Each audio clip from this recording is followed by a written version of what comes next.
Hi there! My name's Jess and I sculpt like a geek. I also like beholders from D&D, which look like this, and this, and this. Their big heads reminded me of Tyranids. So I took a beholder and a Tyranid and smashed them together. Some background first. Beholders come into existence when another beholder dreams them up. They can have basically whatever traits they want as long as they still have one massive eye, 10 smaller eyes, and look like a floating... Has it been 30 seconds yet? Okay, good. They look like a floating testicle with teeth. I actually got this idea at a convention, which is why I don't have the start of making it.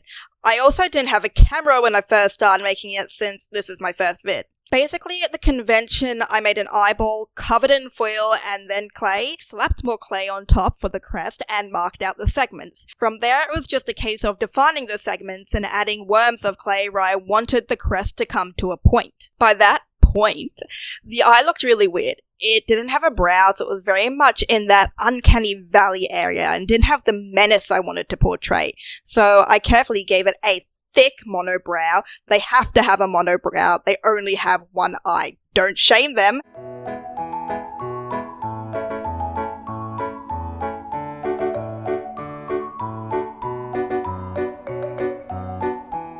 Giving it a brush over with isopropyl alcohol smooths out any rougher edges. If you want to keep it smooth, like scales, then you can use liquid clay as well. I personally prefer cosclay clay softener. It still has a little bit of clay in it, so it fills in all the grooves and gives a nice finish. Once it's all been brushed down, it gets thrown in the oven to harden up and start the next section. Once it had come out of the oven and cooled off, I added another layer of clay to the back and started sculpting the brain. It starts with marking out little squiggly bits that wrap around each other, followed by my making him nice and rounded. No smooth brain here. This guy has an IQ of 9,000. Keeping grooves made from the clay tool also helps to give it that organic, fleshy look, lending to the alien-esque, slightly gross feel I'm going for. With the majority of the top half done, it was time to start marking out the 10 tentacles for his eye stalks. To make it easier to stick the wire in later, I made the beginning nublets of each stalk. I got sick of saying tentacles all the time. This got done by sticking some balls of clay where I made the marks and blending them into... Is it the head or the body or both? Should I call it a hottie? I'm just gonna say blending it into the rest of the piece. Adding a little more towards the eye will show where the stalk is coming out and what direction it's going, as well as where to place all the little details like folds and wrinkles that show movement.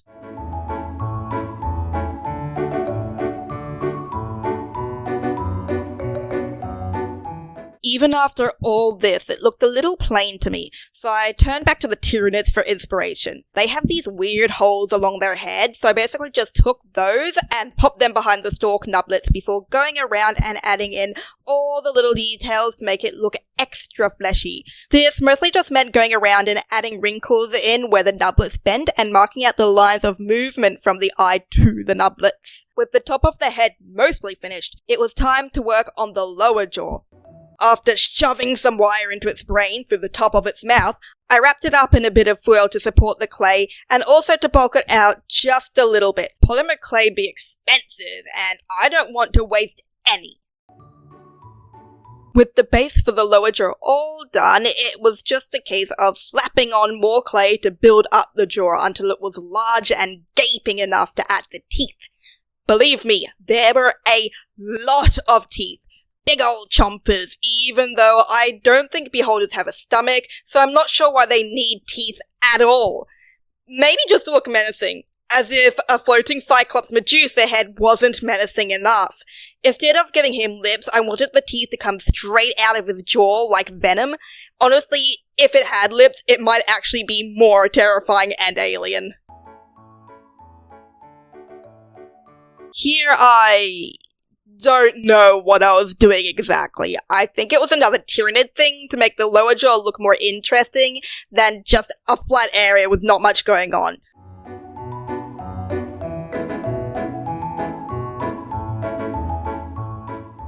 I separated the pointy cheekbones to make them look a bit more like a carapace and define the ridge a bit more. It helps that this also makes it obvious where to put all the mouthy tendon bits which I made by carving out the clay with a curved pointy tool.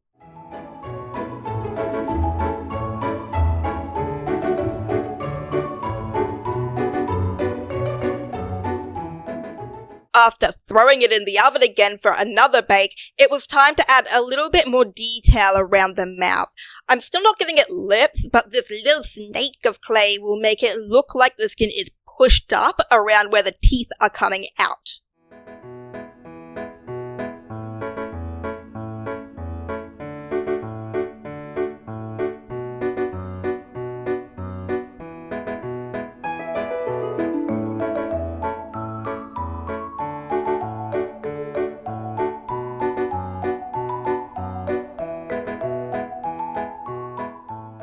With the teeth and mouth finally done, it's time to add the stalks!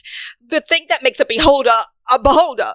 Drilling and supergluing some wire into the nublets that were made previously gives them the support they need.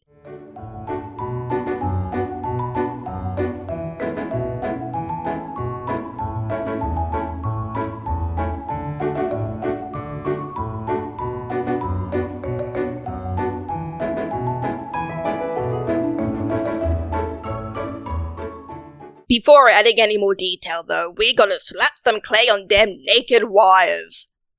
And yes, I forgot to focus the camera in this shot.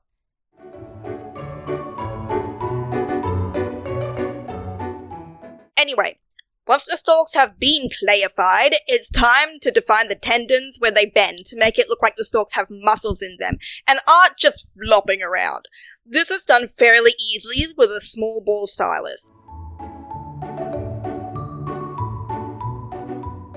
After which, you use a very slightly bigger ball stylus to add the wrinkled texture along the stalks by running it back and forth. Where the stalks bend, you can deepen some of the detail with a silicone shaper tool and a super tiny ball stylus.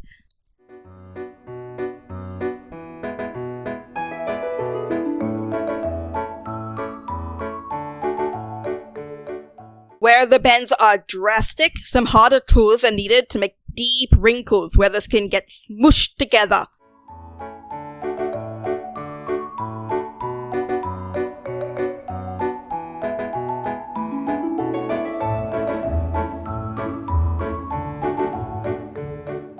Another bake later, and the final details can be added, which is basically just the carapace on top of each stalk. By haphazardly popping some clay onto each one, I can then cut it down to the shape I want. Fixing them up a bit, I've marked out the segments and started creating the plates by pressing down at each line.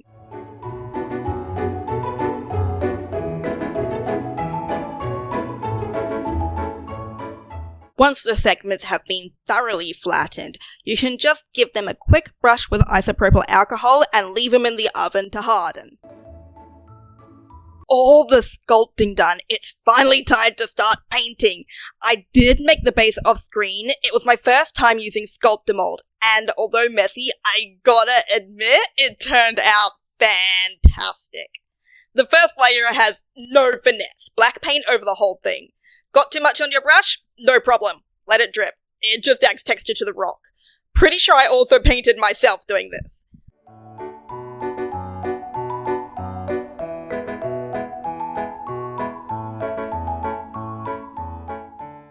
Once the whole thing looks like the void, it's just a matter of progressively lighter dry brushes that my camera failed miserably to pick up well. The first dry brush goes on pretty heavy to get most of the raised areas, and each layer just gets softer and lighter to add some extra highlights.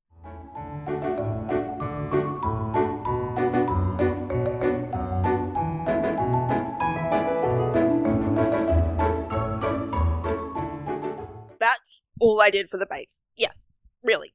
Anyway, once that was done, I based the beholder white and marked off, or I guess blue tacked off, the eyes to keep them that way, grossly underestimating how much blue tack I need. With all the blacks, whites, and greys done, we can lay down some real colour. I was debating whether to make it purple, since it's a very otherworldly colour, or red to match the Tyranid High Fleet behemoth. In the end, I settled on red with a few purple undertones. Haphazardly dry brushing a barely noticeable bright red all over the beholder starts to bring out some of the lovely wrinkles and skin texture.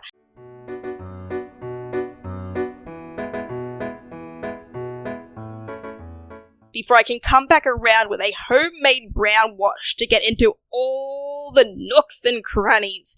This just helps to bring down the tone and brightness of the red. Wiping away the top layer makes sure the raised layers don't get too dark and the lower areas have some lovely natural looking shading.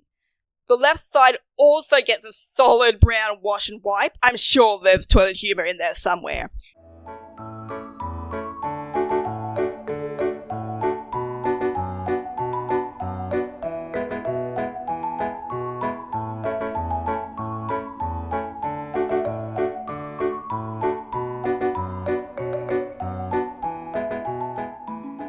Before going over the teeth with an ever so slightly off-white. I swear, this is the moment the piece actually starts to come together.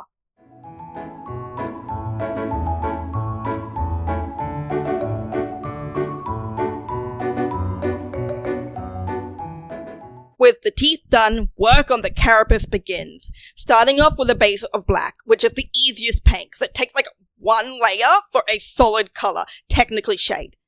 It is once again very satisfying to put this paint on. Just look how easily it covers.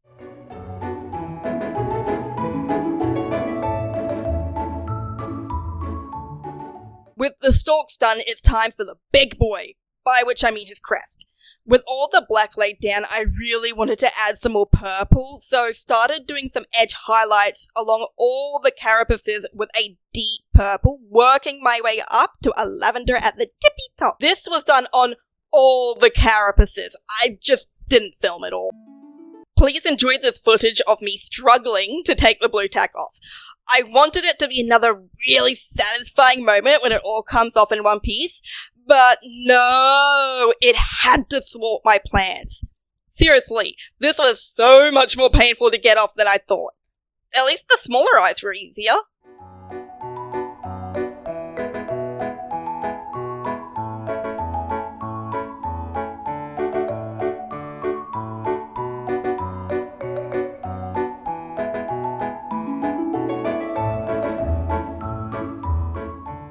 Since Tyranids have completely yellow eyes, I tried testing out an orange iris. Truthfully, I didn't like it. The iris just blended into the rest of the eye.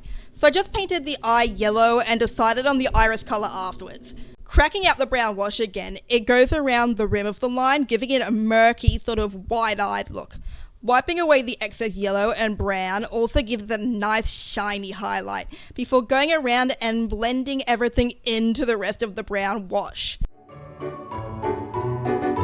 Extra shading on the left side, show it's in the shadow, before deciding on purple for the iris, since it's directly opposed to yellow on the colour wheel and ties the colour scheme together nicely.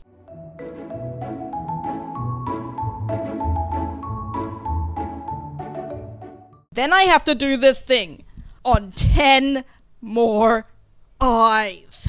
So I started with a big old black dot before adding the coloured iris, either red, brown, green or blue, and the pupil on these tiny little orbs of pain. Seriously, I even forgot to focus my camera again. At this point, I just wanted these little suckers done. Once they were done, it was finally ready to mount. Whilst we're at the end, I just want to say thank you to everyone who's watched through. This is my first time filming, recording, or editing a full vid like this. I also want to give a massive shout out to Sea Not Bush and North of the Border. I learned most of my skills watching them. Their links are in the description. Subscribe if you want, it's up to you. I definitely plan on doing more of these. Have a great day, and if you're not, don't worry, it gets better. Bye!